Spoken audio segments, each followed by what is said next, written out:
Olá, me chamo Rafael, eu sou aluno do 8º bloco de História da Universidade Estadual UESP e hoje a gente vai ter uma aula sobre a Reforma Protestante.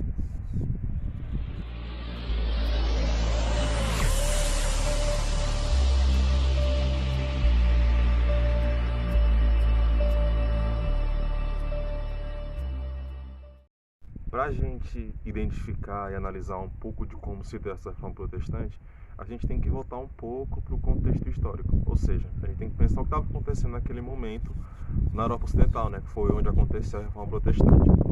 Vale lembrar que a Reforma aconteceu de fato no século XVI, mas o seu início dela se dá aos primeiros séculos da Idade Média, século XI, XII, XIII e XIV, onde a gente vai ter todo um questionamento perante a Igreja Católica, pois a mesma tinha todo o poder político e religioso da época. Por isso é uma questão que a gente deve sempre prestar atenção, que não necessariamente a gente está falando sobre a reforma, ela vai totalmente ligada a questões somente religiosas, mas sim políticas, pois, como a gente já viu e como a gente sabe, a Igreja Católica é quem detinha todo o poder, não só religioso, mas político e econômico, durante tanto a boa parte da Idade Antiga e quase toda a Idade Média. Vale a gente ressaltar que o poder da Igreja Católica, tanto na Antiguidade quanto na Idade Média, já transpassava, né, já passava desse limite religioso, pois a Igreja Católica tinha muitas terras, tinha muito poder econômico naquele momento e muita influência sobre as pessoas, não somente aos camponeses, mas também como os nobres e até mesmo os políticos da época. Por isso que a reforma, apesar que ela tem um caráter mesmo de reforma, pois as críticas iam principalmente ao clero, ou seja, às autoridades da igreja, que vinham enriquecendo cada vez mais, né, taxando pessoas, pegando o dinheiro das pessoas mais pobres. Principalmente a crítica ela é voltada para as indulgências, né? E o que seriam essas indulgências? Nada mais, nada menos do que basicamente, digamos que atualmente você cometeu um pecado, né? Um pecado dentro do que a igreja considera pecado. Ao invés de você, vamos dizer, pedir perdão para Deus pessoalmente, porque a gente vai lembrar que a igreja católica, ainda mais naquele período, toda a nossa conduta, tudo aquilo que a gente fazia de errado, né, passavam pela igreja católica, pelo julgamento da igreja, ou seja, e nesse caso, para você obter o perdão, você pagava um determinado valor que variava de acordo com o seu pecado, né? E poderia ser um valor, às vezes seria só o valor mesmo pago em espécie, né? Em questão de dinheiro mesmo, ou poderia ser pago com o dinheiro e com ter que fazer alguma prece, subir os degraus da igreja de joelho, né? Para que viesse junto da indulgência também a penitência, né? Para que você fosse, né, tivesse pecado perdoado. Vale destacar outro aspecto que também é muito importante para a gente poder compreender a reforma, como no caso da formação dos estados nacionais, né, que ela é muito importante, o início da navegação marítima, com tanto rumo às Índias, né, pois o que vai ser levado em consideração na reforma, além de todo esse pretexto religioso, dessas críticas que vinham sendo feitas, vai ser todo esse caráter político e econômico, né, que vai ser colocado em questão. Então, outro aspecto que é bom a gente sempre estar ressaltando são as pessoas responsáveis por essa reforma. Quem foram elas, né? A gente pode destacar 3 pessoas principalmente, né? Tem as pessoas que antecederam elas, mas essas são as principais e as que são necessárias para que a gente compreenda um pouco dessa reforma e como ela se deu na Europa, né? Que ela aconteceu na região onde hoje é a Alemanha com Martinho Lutero, mas se proliferou para outros lados, foi para outros lugares da Europa também. Um dos principais, né, se não o principal, talvez o mais conhecido, é o Martinho Lutero, monge alemão, né, que foi um dos primeiros a fazer essas críticas a essa igreja católica, né. Mas aí pode perguntar, professor, mas só essas críticas deram certo? Porque, né, se a gente for ver, a igreja católica é enorme, poderosíssima. Como que um simples monge conseguiu, né, fazer tudo isso? É o que eu falei para vocês no começo. Não trata apenas de uma questão religiosa, mas o que vai determinar para que a reforma aconteça, vai ser seu caráter político e econômico, pois na Alemanha era um local onde tinha vários principados, vários ducados, ou seja, tinha várias autoridades, vários poderes locais, né? Várias pessoas que tinham poder político e econômico, pessoas fortes, né? Assim, no quesito de terras e de, como é a palavra? Não é apreensão, não. É aquela pessoa que exerce influência sobre as pessoas. Então, o próprio Martinho Lutero encontrou nessas pessoas um fortíssimo aliado. Para quê? Para que tirasse um pouco desse poder que a Igreja Católica tinha na Europa. E também vale destacar que a Europa passava pelo quê? Pelo Renascimento, principalmente a Itália, né? Pelo Renascimento, né? A questão do humanismo, ou seja, na Itália tinha rotas comerciais, né?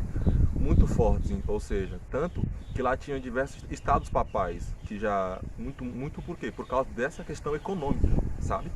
Por isso que é muito importante a gente pegar esse viés econômico e político. Ou seja, os caras da Alemanha pensavam, né? Poxa, os papas já tem tanto, a Itália já tem tanto, né? Que a região da Itália, e nós aqui temos tão pouco, né? Não temos tantas coisas. Por que é desse jeito? Por que tem que ser assim, né? Então, é muito essa questão, é questionar essas autoridades, né? E o Lutero e suas críticas vêm nesse sentido, né? De criticar esse poder religioso como vinha sendo feito. Tanto que sua tese principal é a justificação pela fé, né? Ou seja, se antes lá, se na igreja, se no sistema católico a gente tem um papa como intermediário entre o céu e a terra, né? O Lutero vai dizer que só a nossa fé, né, por si só basta para que a gente alcance o reino do céu, né? Para que a gente tenha acesso a terra que jorra leite e mel, né? Como um dos escritos falam sobre Jerusalém, né, no caso. Então, até mesmo como o próprio historiador Paul Venn vai destacar, né, que a reforma ela deu muito certo muito por esse sentido, não necessariamente não pelo motivo religioso. Vale destacar, o motivo religioso existia, ou seja, que era essa crítica ao sistema católico, à Igreja Católica, mas ele não foi o principal causador dessa reforma. E Lutero, né, com suas 95 teses, que pelo que parece não foram pregadas, né, como todo mundo acha que foi, mas que foram publicadas, né, pois vale destacar que naquele período, já no início do século XVI, a gente vai ter a criação da prensa, né, que vai facilitar a distribuição, por exemplo, de novos exemplares, de fazer cópias, né, sobre a Bíblia. E também, outro aspecto interessante de destacar, que Lutero, ele traduziu a Bíblia, que só estava escrita em latim, para o alemão. Ou seja, essa também vai ser uma prática muito comum entre esses reformadores, né, de traduzir essas Bíblias para poder alcançar mais pessoas, né, porque já dá para ter a noção, poxa, já vale pensar que naquele tempo não se tinha muitas pessoas que sabiam ler, ainda mais latim, né? E vem muito nesse sentido. Como eu havia dito para vocês, né? Não era só o Lutero, né? A gente pode também destacar a figura do João Calvino, que vai vir depois de Lutero, né? Já na Suíça agora. E um dos principais elementos, né? Uma das principais questões que vai trazer na reforma lá na Suíça é a questão do quê? Da questão da disciplina, da poupança e do trabalho. Quando a gente pega esses elementos, a gente lembra do que, basicamente? Da burguesia, né? Que era uma camada social que vinha crescendo, essa camada de comerciantes, né? Que vinha ganhando espaço tanto social e político. Tá vendo quando eu falo para vocês que não é só estar ligado ao aspecto religioso, mas sim a questões maiores como culturais, sociais, econômicas e políticas? Porque se a gente for pegar o contexto, é o contexto do mercantilismo, ou seja, tem a expansão marítima, né, que vai trazer riqueza para essas pessoas, né, o comércio vai ser muito forte.